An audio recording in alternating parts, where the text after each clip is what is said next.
வட இந்தியாவில் தோன்றிய இதிகாசங்கள், காவியங்கள், புராணங்கள் ஆகியவை ஸ்கந்தகுமாரனின் தோற்றம் பற்றி சில வேறுபட்ட பின்வரும் கதைகளை கூறுகின்றன.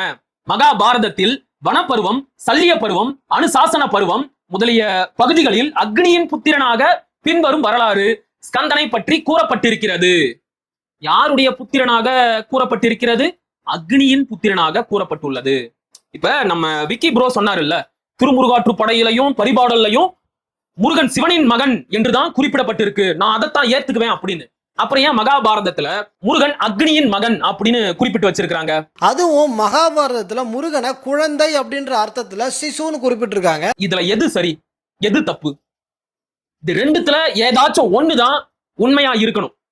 அப்படின்னா ஆரிய புராண இதிகாசங்களான மகாபாரதத்திலையும் ராமாயணத்திலையும் சொன்னது உண்மையா, இல்ல அந்த ஆரிய இதிகாச புராணங்களோட தாக்கங்களுக்கு பிறகு எழுதப்பட்ட தமிழ் இலக்கியங்கள் சொல்றது உண்மையா? ஒரு கடவுளோட பிறப்பையே ஏன் இந்த அளவுக்கு முரண்பட்டு இந்த இதிகாசங்களும் புராணங்களும் பேசுது? மகாபாரதத்துல அக்னியின் புத்திரனாகத்தானே முருகனை சொல்லி இருக்கிறாங்க. ராமாயணத்துல அக்னிக்கு பதிலா ருத்ரன், சிவன் வந்துருவாரு. ருத்ரன் வேற, சிவன் வேற. சரி, அது வேற சண்டை, அதுக்குள்ள நான் போக விரும்பலப்பா, அது இங்க தேவையும் இல்லை. முருகன் பிறந்த போது சிவன் வந்து இது என்னுடைய மகன் அப்படிங்கிறாரு. பார்வதி வந்து இது என்னுடைய மகன் அப்படின்னு சொல்றாங்க. ரெண்டு பேரும் கணவன் மனைவி தானே, அப்புறம் எதுக்கு தனித்தனியா சண்டை போடுறாங்க? தெரியல. அடுத்து அக்னி வந்து இவன் என்னுடைய மகன் அப்படின்னு சண்டை போடுறாரு. அடுத்து கங்காதேவி வந்து இல்ல இல்ல இவன் என்னுடைய மகன் அப்படின்னு சொல்றாங்க.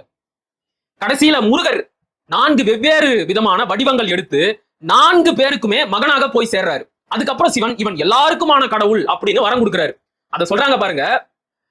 சிவனுக்கு குமரனாகவும், பார்வதிக்கு விசாகனாகவும், கங்கைக்கு சாகனாகவும், அக்னிக்கு நைகா மேகனாகவும் காட்சி தந்தான். காட்சி தந்து இவங்க 4 பேர்கிட்டையும் அவர் போய் சேருவார். இது வந்து ராமாயணத்துல வருது. அப்ப முருகனுக்கு மொத்தமா எத்தனை தாய் தந்தையர்? இதை கேட்கவே எவ்வளவு கேவலமா இருக்கு, எவ்வளவு அசிங்கமா இருக்கு. எங்க முருகனை கொண்டு போய் என்னடா பண்ணி வச்சிருக்கீங்க ஆரிய புராண இதிகாசத்துல?